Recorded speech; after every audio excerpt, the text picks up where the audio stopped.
Good morning students, कैसे हैं आप सब। उम्मीद करती हूँ आप लोग अच्छे होंगे। आज आपकी वर्कशीट नंबर 30 आई है, इसे अच्छे से लेबल कीजिए। पठन अभियान में आज आपकी मैथ्स की वर्कशीट आई है। क्लास लिखिए, डेट डालिए, अपना नाम, अपने टीचर का नाम लिख लीजिए। तो चलिए पढ़ना शुरू करते हैं। यहाँ लिखा है चित्र पहली। दिए गए चित्रों को एक जैसा बनाने की कोशिश की गई थी, परंतु बनाते समय चित्र दो में कुछ गलतियाँ हो गई हैं।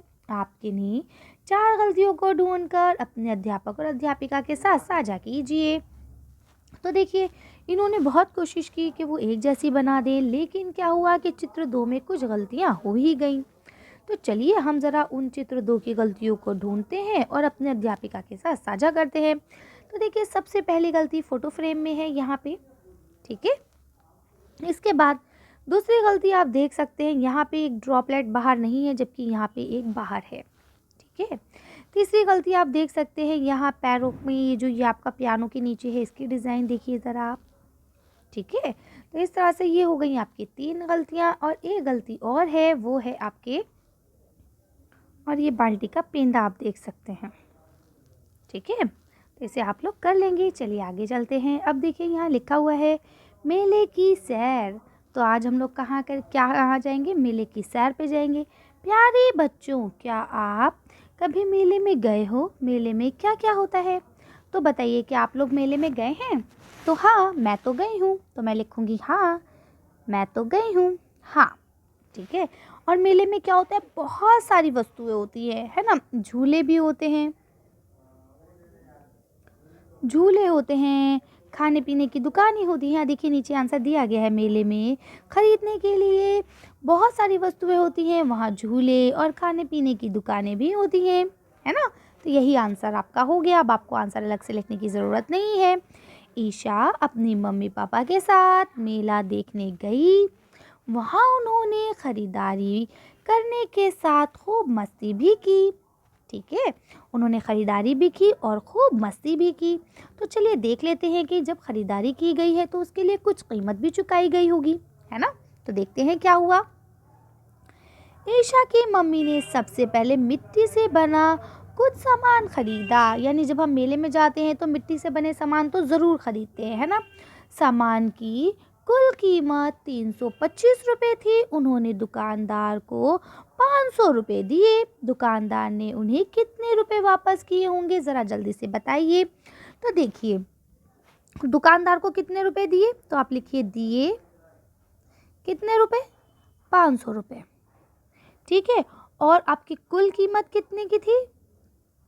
कुल कीमत कुल कीमत कितने की थी? तो थी 325 रुपये की। अब आप क्या करेंगे? इसको करेंगे माइनस। क्या करेंगे? माइनस। तो कर लीजिए ज़रा, 500 में से 325 को माइनस कर दीजिए। तो देखिए, ये आपका हो जाएगा 0 जो है, ये आपका बन जाएगा 10, ठीक है। और ये हो जाएगा 9 और ये हो जाएगा 4। अब आप आसानी से कर सकते हैं। 10 में से 5 के बचे 5, 9 में से 2 के बचे 7 और 4 में से 3 के बचा 1। तो दुकानदार ने उन्हें कितने रुपए वापस करे? सिंपल, आपको आंसर लिखना है 175 रुपीज़ वापस किए, ठीक है। रुपीज़ लिख लीजिए, वापस किए, ठीक है। अब अगला क्वेश्चन लिखिए। खरीदारी करने के बाद तीनों ने मिलकर झूला झूला, जिसमें कुल 180 रुपये खर्च हो गए।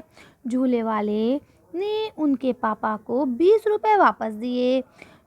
उन्होंने झूले वाले को कितने रुपए दिए होंगे? तो देखिए, जो खर्च हुए, है ना, तो यहाँ लिखिए कुल खर्च। कुल खर्च कितना हुआ? 180 रुपये कुल खर्च हुए। किराया 180 रुपये लगा। और वापस जो किए, है ना, तो यहाँ लिखिए पापा को वापस किए। तो पापा को वापस कितने रुपए किए? 20 रुपये किए, ठीक है। तो कुल सामान कितना हुआ? प्लस कर लीजिए, 0 का 0, 8 टू 10 हो गया, कैरी लगी 1, 200 रुपीज़ दिए होंगे इसका मतलब, ठीक है। तो आप क्या लिखेंगे? उन्होंने झूले वाले को ये कितने की जगह लिख देंगे 200 रुपीज़ दिए होंगे, ठीक है। आगे चलें। अब देखिए, अगला क्वेश्चन लिखा है तीनों ने मिलकर पाव भाजी खाई, जिसका कुल बिल 240 रुपये आया। मम्मी ने पाव भाजी वाले को 500 रुपये दिए। दुकानदार ने उन्हें कितने रुपए वापस किए होंगे। फिर आप 500 को 240 से माइनस कर दीजिए। तो ये 0 में से 0 गया बचा 0, ये हो जाएगा 10। 10 में से 4 गया बचा 6, ये हो जाएगा 4, क्योंकि इसे हासिल देगा ना। 4 में से 2 गया बचा 2, तो यानी दुकानदार ने उन्हें कितने रुपए वापस करे होंगे, 260 रुपये। है ना आसान। आगे लिखा है, आखिर में ईशा और उसकी मम्मी ने आइसक्रीम खाई। दोनों की आइसक्रीम की कीमत 100 रुपये है। बताइए उन्होंने खाने पीने में कुल कितने रुपए खर्च किए। ठीक है, दोनों की आइसक्रीम की कीमत 100 रुपये थी। अब बताइए उन्होंने खाने पीने पर कुल कितने रुपए खर्च किए। तो चलिए ज़रा देख लेते हैं एक बार। ये तो मिट्टी के बर्तन खरीदे, यहाँ तो कुछ देना नहीं है। झूला खरीदा, यहाँ पे भी कुछ नहीं देना है ना। बात हो रही है खाने पीने की।